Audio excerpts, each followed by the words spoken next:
Graça e paz, amados irmãos e irmãs, da parte de nosso Senhor Jesus Cristo. Eu queria compartilhar hoje com vocês uma reflexão que eu acho que tem muito a ver com esse momento que a gente está. Ela me foi inspirada por algumas leituras, inclusive um livro do Stanley Jones chamado O Caminho, e se baseia no texto bíblico de Isaías, capítulo 24, versículos 4 e 5, e Isaías, capítulo 30, versículo 13. Isaías 24, 4 e 5. E Isaías, capítulo 30, versículo 13. Esses três versículos são a chave para a nossa meditação.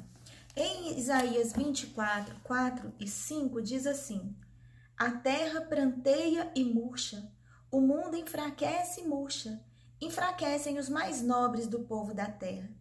A terra está contaminada por causa dos seus moradores, porque transgridem as leis, violam os estatutos e quebram a aliança eterna.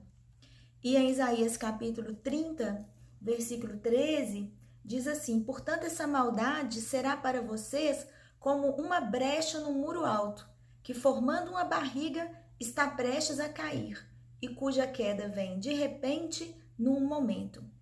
E nos versículos seguintes, ainda no versículo 15 em diante do capítulo 30, diz: Porque assim diz o Senhor Deus, o Santo de Israel: Na conversão e no descanso está a salvação de vocês. Na tranquilidade e na confiança reside a força de vocês, mas vocês não quiseram. Pelo contrário, disseram: Nada disso, vamos fugir a cavalo, portanto vocês fugirão. E vocês disseram: Vamos cavalgar sobre cavalos ligeiros, portanto ligeiros serão aqueles que perseguem vocês. É um texto assim muito pesado, né? Um texto desafiador, mas ele é um texto que coloca para a gente uma situação e nos leva a um pensamento que Stanley Jones transformou numa pergunta. E é essa pergunta que eu gostaria de refletir com vocês. A pergunta dele é: resultados ou consequências? E ele diz no seu texto: algumas pessoas obtêm resultados, outras sofrem as consequências.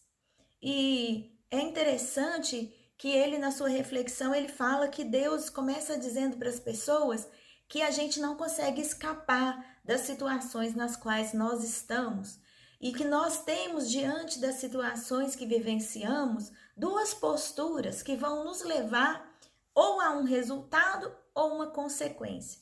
E o que ele pretende dizer nesse texto, que é muito importante para nós, é uma palavra que eu tenho trabalhado muito aqui na 8ª região com os pastores e pastoras na nossa igreja, que é a palavra intencionalidade.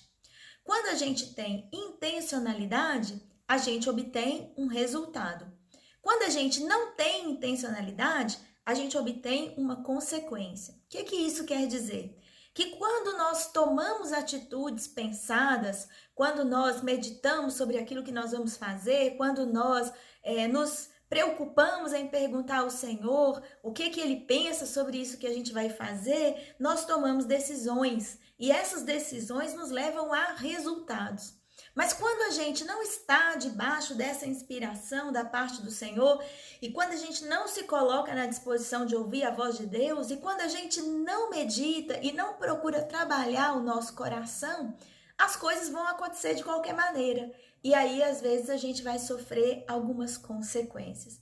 Então, nós vemos, por exemplo, a situação de Davi, quando ele, diz o texto bíblico, deveria ter saído para a guerra, no tempo que os reis iam para a guerra, e o texto bíblico, né, em Crônicas fala assim: no tempo que os reis deviam ir para a guerra, Davi estava passeando no palácio e viu Betseba. Então, na falta de intencionalidade de Davi, ele estava fora do propósito, fora daquilo que era esperado, e por isso ele se viu em uma situação, e essa situação trouxe para ele consequências que não traria se ele tivesse na intenção de cumprir o seu papel como rei, como governante. E a igreja do Senhor, ela está vivendo tempos em que ela também, quando se posiciona diante do mundo, ela tem que perguntar: A gente está colhendo o resultado do nosso trabalho ou nós estamos apenas sofrendo as consequências da maneira como a gente se posiciona no mundo? E essa pergunta começou a me incomodar. E ela tem me incomodado, né? Tem me feito pensar. Eu não quero ser aquela pessoa que vai passar pela vida, né? O Warren Wiersbe também, ele fala isso no livro dele, né? Eu não quero ser aquela pessoa que passa pela vida sem entender, sem meditar, sem produzir o que o Senhor espera de mim, sem ouvir a voz de Deus. Eu não quero ser aquela pessoa que vai fazendo um culto atrás do outro, que vai fazendo um evento atrás do outro, que vai experimentando situações uma atrás da outra, sem ter ouvido a voz de Deus direito e sem obedecer aquilo que o Senhor colocou pra gente. E aí o texto ele é muito severo porque ele diz que uma série de atitudes que o povo tomou trouxe o povo a um momento de dificuldade. E esse momento que eles estão vivendo, esse momento, ele não se afigura diante do Senhor como um momento de conversão. Porque na hora em que o povo talvez devesse se colocar diante de Deus e dizer ao Senhor, tudo bem, eu não quero, Senhor, ter consequência, eu quero obter resultado, eu quero me converter, esse povo segue fazendo o contrário do que o Senhor diz, né? No capítulo 30 aqui, o Senhor diz, vocês devem ficar quietos, vocês devem se converter e descansar, vocês devem esperar em mim. E o povo diz, não, nós vamos fugir a cavalo, porque o inimigo é forte e a gente ficar aqui esperando só não vai resolver. Então o povo estava constantemente fazendo coisas que não era aquilo que Deus tinha determinado. E cada vez que a gente vai nessa direção, nós deixamos de obter resultados, diz o Stanley Jones, para que a gente passe apenas a sofrer as consequências. Então, nós estamos saindo de uma atitude de cooperadores e cooperadoras com Deus para aquela atitude que Tiago também fala, do mero ouvinte da palavra, mas que não é praticante e, portanto, também não participa da glória de Deus que há de ser revelada na vida daqueles que são e daquelas que são fiéis. Stanley Jones, ele diz, né, fazendo um destaque no seu texto, não escaparão do pecado cometido, né? E isso não tem a ver com aquele temor maior que a maioria de nós temos, que é própria do ser humano, de que nós gostaríamos que ninguém soubesse das nossas fragilidades, que ninguém soubesse do nosso pecado, que ninguém soubesse da situação difícil que a gente está vivendo, que ninguém soubesse da fragilidade do nosso caráter, que ninguém tivesse conhecimento dos nossos podres, né? Esse é o natural do ser humano. A gente esconde os pecados. Lá no Salmo 32, o salmista diz assim, enquanto eu calei os meus pecados, envelheceram os meus ossos pelo meu constante gemido todo dia. É que a gente gasta muita energia para esconder as coisas, né? Muita energia é gasta na mentira, muita energia é gasta no disfarce, muita energia é gasta na dissimulação e a gente vai sendo consumido por aquilo. E Stanley Jones ele fala que Deus anunciou ao povo de Israel pela boca de Isaías que eles não iriam escapar do pecado que estava sendo cometido, né? E que isso não tem a ver só em ser descoberto, mas que o pecado está gravado em nós, que o pecado causa deterioração e decadência, que a consequência do pecado está na gente mesmo, né? A gente vê isso, voltando outra vez ao exemplo de Davi com Betseba, porque Davi, ele peca e agora ele tem que esconder que ele pecou. A gente ainda nem chega a discutir quando a gente trata sobre esse tema, se Betseba consentiu ou não nesse relacionamento, se ela consentiu ou não nessa situação, porque além de tudo, a gente ainda tem essa objetificação da mulher que não toma decisões sobre a sua própria vida, sobre o seu próprio corpo, que está à mercê desses homens poderosos, né? Desse rei que determina a vida e a morte na vida de todo mundo. Nem vou entrar nesse mérito. Mas Davi começa a deteriorar-se na sua liderança, né? A deteriorar-se na sua liderança, porque agora ele tem que envolver outras pessoas na mentira dele para sustentar o seu poder, ele tem que misturar o moço ali que é o comandante do exército com as bagunças que ele fez dentro do palácio, ele tem que matar um inocente, porque de todo mundo nessa história, o mais inocente de todos era Uzias, que também não estava nem sabendo do que estava acontecendo e morre sem saber de nada do que está acontecendo. Então, isso tudo vai deteriorando o coração de Davi, vai deteriorando a vida dele, vai deteriorando a maneira como ele se comporta, né? Até que chega esse momento em que o profeta Natan vem a ele e o confronta e joga na cara dele a realidade, compara ele com um homem que tem muitos rebanhos e mata uma única ovelha daquele outro homem pobre. Quer dizer, ele coloca Davi numa situação em que Davi vê o tamanho, né, da decadência na qual ele está vivendo. E nós, como igreja do Senhor, quando a gente pensa na nossa história, quando a gente pensa na nossa trajetória, quando uma igreja local faz aniversário, ela precisa parar para pensar nessas coisas que são parte do processo de maturidade, né? Eu estou tendo resultados da minha atuação ou eu estou tendo consequências da minha falta de ação, da minha omissão diante dos desafios que essa cidade, esse bairro, esses vizinhos colocam diante de mim como agência de proclamação do reino de Deus, né? Eu desejo muito, amados irmãos e irmãs, que esse momento de vocês hoje seja um momento de vocês olharem para essas coisas, nesse contexto que nós estamos vivendo, em que o mundo clama por uma palavra de poder, de autoridade da igreja, clama por uma igreja santa que levante as suas mãos e ore, e o milagre aconteça mesmo, porque nós temos orado e o milagre ainda não tem acontecido. Então a gente tem que começar a questionar quem somos nós nesse processo, quem somos nós como igreja no mundo hoje, orando contra uma pandemia, porque nós estamos orando e não estamos vendo os resultados da maneira como a gente gostaria de ver em escala global. É claro que Deus está fazendo muito milagre. É claro que muita gente está sendo restaurada. Eu mesma poderia contar para vocês aqui muitos exemplos disso, mas eu estou falando da gente como povo, se posicionando entre o pórtico e o altar e clamando para que a praga cesse como sacerdotes e sacerdotisas do Deus vivo. Onde está o poder da igreja? Onde está o poder que deveria emanar de mim? Isso tem incomodado meu coração profundamente e me faz pensar o que eu estou fazendo aqui, nesses anos todos de vida que eu tenho, de testemunho que eu tenho, qual o impacto real, profundo que a minha vida tem produzido? Eu tenho gerado resultado ou eu estou sofrendo as consequências das coisas na minha vida, né? E quando a gente é confrontado com isso, e o nosso pecado é confrontado com a gente, a promessa de Deus não é da destruição. Esse texto é pesado, é duro, é difícil, mas quando a gente lê esse capítulo todo de Isaías, o versículo 18 diz, amados irmãos e irmãs, da posição de Deus diante de nós. Deus toma posição diante de nós, diante das nossas respostas, diante das nossas negativas à obediência. Qual é a resposta de Deus? Ela é extraordinária, inesperada.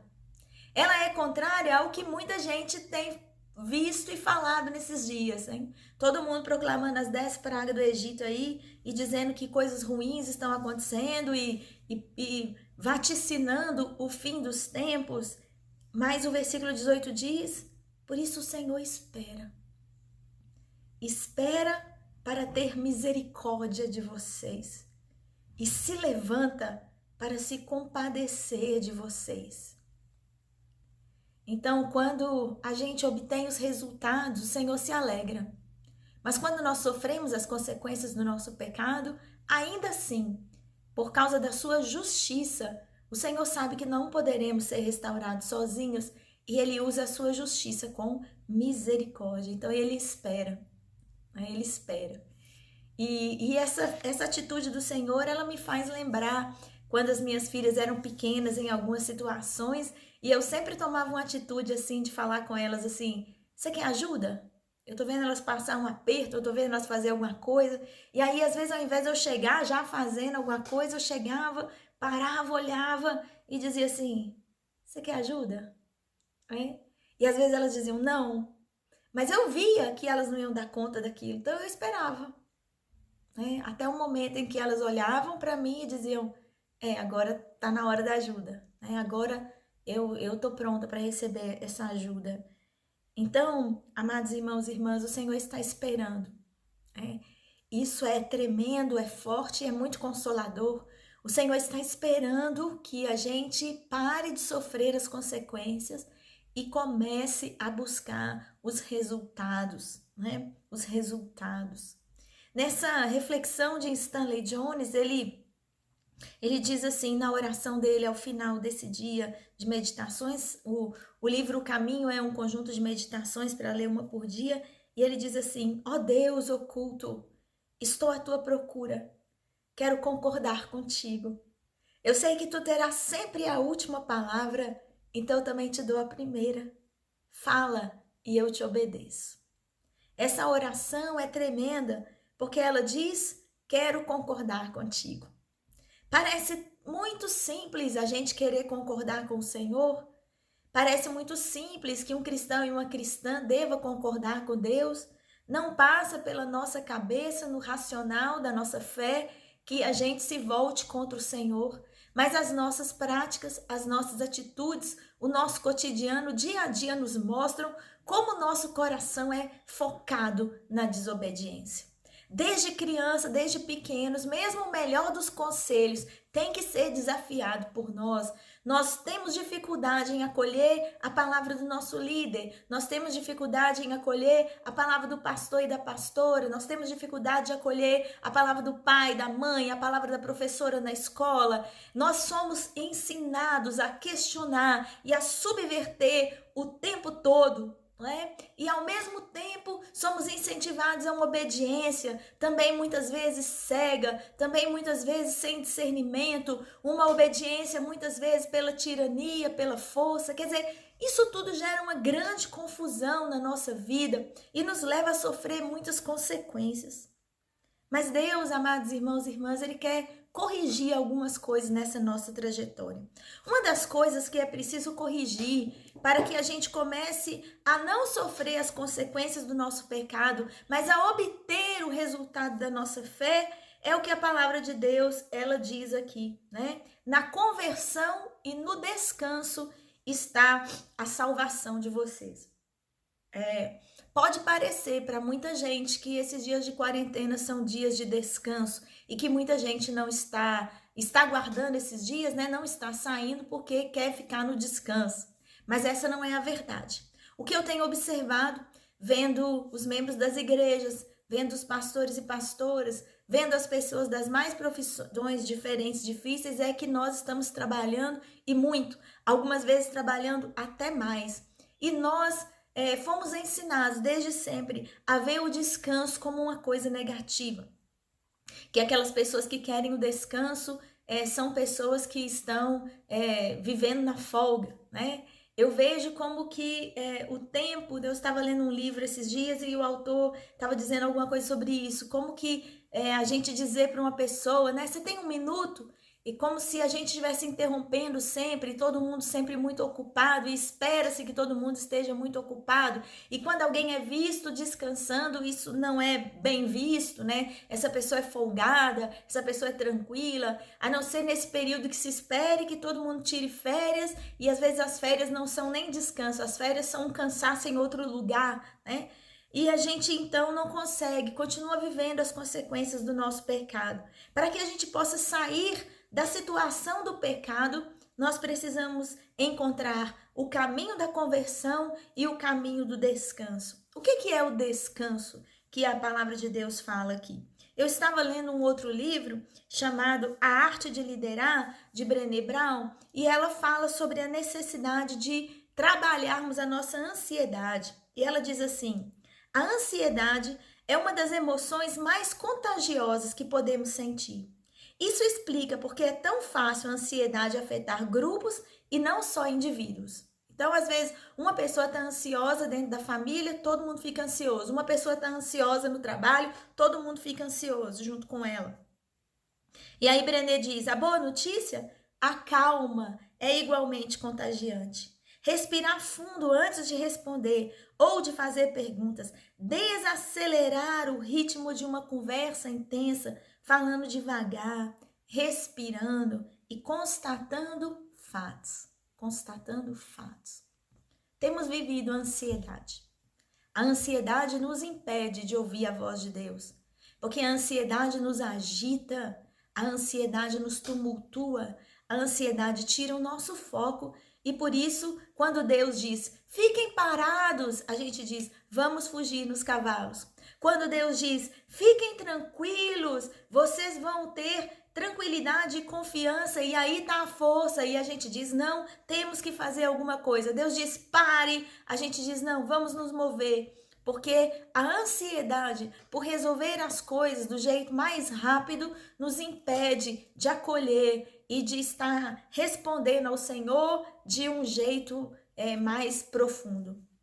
E eu vejo isso porque conversão também é uma palavra que significa, em muitos dos idiomas que a gente tem, inclusive no português, mudança de tamanho, de caminho. Então, a pessoa que converteu é a pessoa que mudou de caminho. Converte à direita, vira à direita. Converte à esquerda, vira à esquerda. Converter é mudar de caminho. Converter é mudar a direção. Converter é mudar de consequência para resultado. De falta de intenção para intencionalidade, de desobediência e tumulto interior para obediência e descanso no Senhor. Por isso, conversão e descanso são palavras que estão relacionadas. Porque quando alguém se converte e entrega o controle da sua vida a Jesus, essa pessoa vai aprendendo cada vez mais que pode encontrar descanso na presença do Senhor e naquilo que Deus tem a fazer. E começa a depender menos das circunstâncias e mais da sua fé. É um exercício dificílimo, né? É um exercício dificílimo, mas frequentemente, quando a gente para pensar na nossa vida, nós temos que nos ver como pessoas que estão crescendo na direção do Senhor, né? Temos que dar permissão também a nós mesmos para sentir as coisas do jeito verdadeiro, do jeito profundo. Temos que discutir, que explorar as nossas emoções. Temos que prestar atenção na nossa raiva e como que ela está nos conduzindo para que a gente possa andar numa direção distinta daquela que está posta diante de nós. Por que que eu estou colocando todas essas coisas em um dia que talvez fosse um dia da gente pensar em palavras celebrativas, em palavras alegres, em palavras de impulso para vocês, né? Por que uma palavra que parece uma exortação? Porque nós estamos no meio de um processo. Ainda não temos clareza de como as coisas vão se proceder daqui para frente e nem quais as mudanças que vão ser requeridas na nossa vida daqui para frente. Mas a gente precisa aproveitar esse tempo em que, ao invés da gente se preocupar com tantas coisas que estão acontecendo rapidamente, abre-se toda a cidade, não se abre. Abre-se todo o comércio, não se abre. Abre a igreja, volta os cultos, não se volta. Nós estamos agindo como esse povo aqui de Isaías, que ao invés de ouvir ao Senhor, já quer tomar decisões logo, né?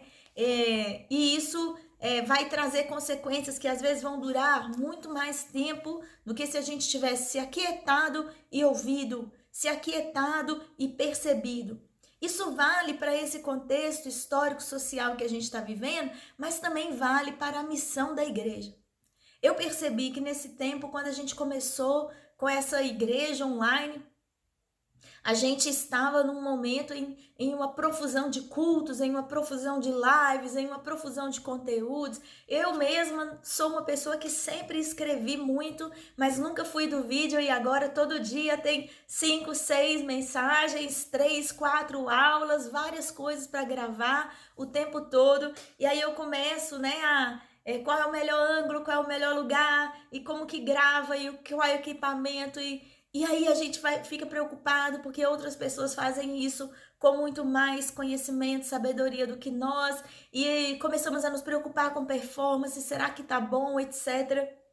E muitas vezes do lado de lá, né, desse lado aí onde vocês estão, existem pessoas que talvez não estão preparadas para receber todo esse conteúdo.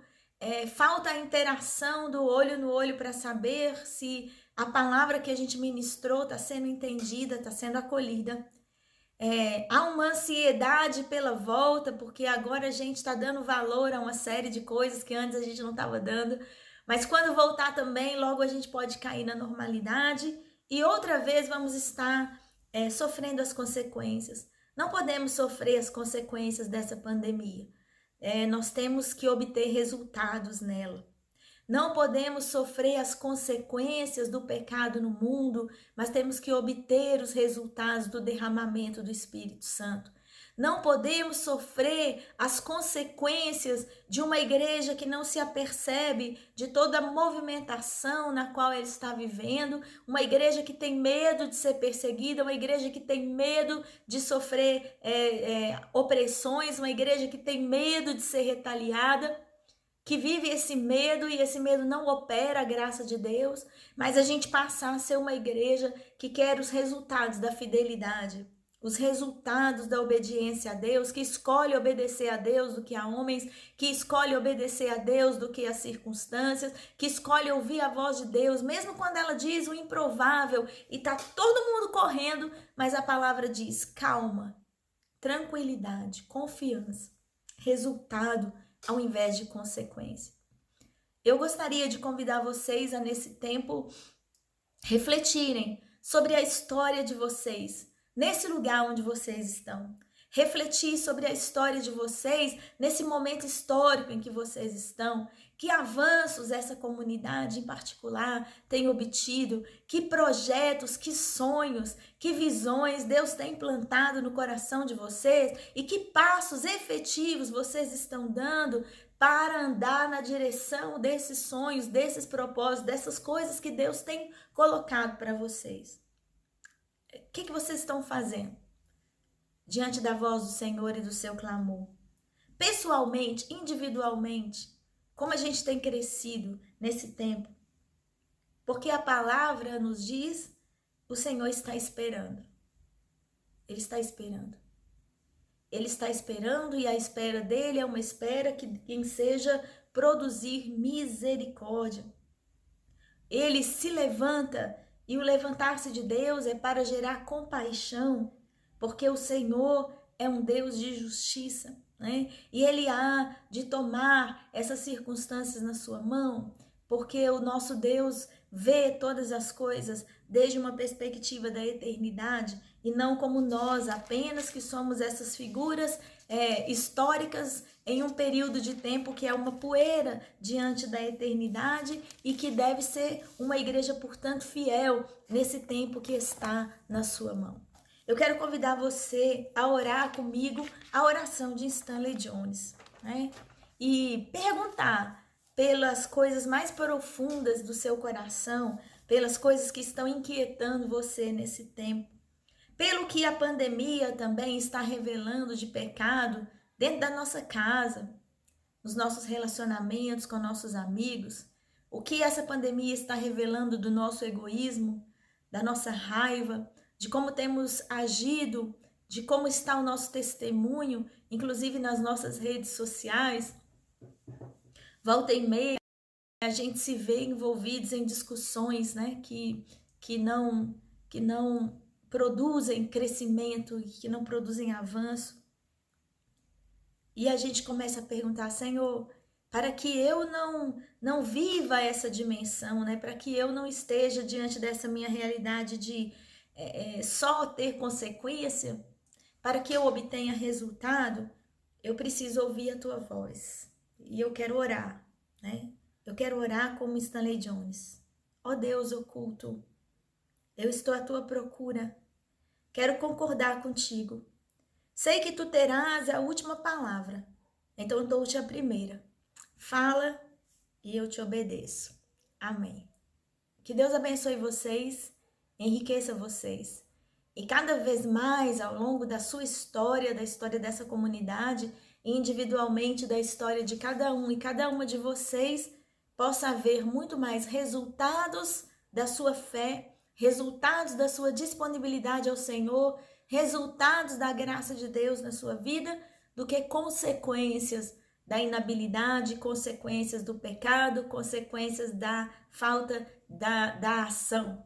E que vocês, diante dos desafios, antes de se apressarem, de se angustiarem, possam ouvir a voz do Senhor e possam confiar que é na tranquilidade e na confiança, que é na conversão e no descanso que está a saída para nós, né? Para que a gente possa converter-se. Isso significa sair do nosso próprio caminho e entrar no caminho de Deus, e descansar, que é uma expressão de fé e que significa que nós estamos depositando em Deus a nossa ansiedade, porque cremos que Ele tem cuidado de nós. Que assim seja e que o Senhor os abençoe e as abençoe, em nome de Jesus. Amém.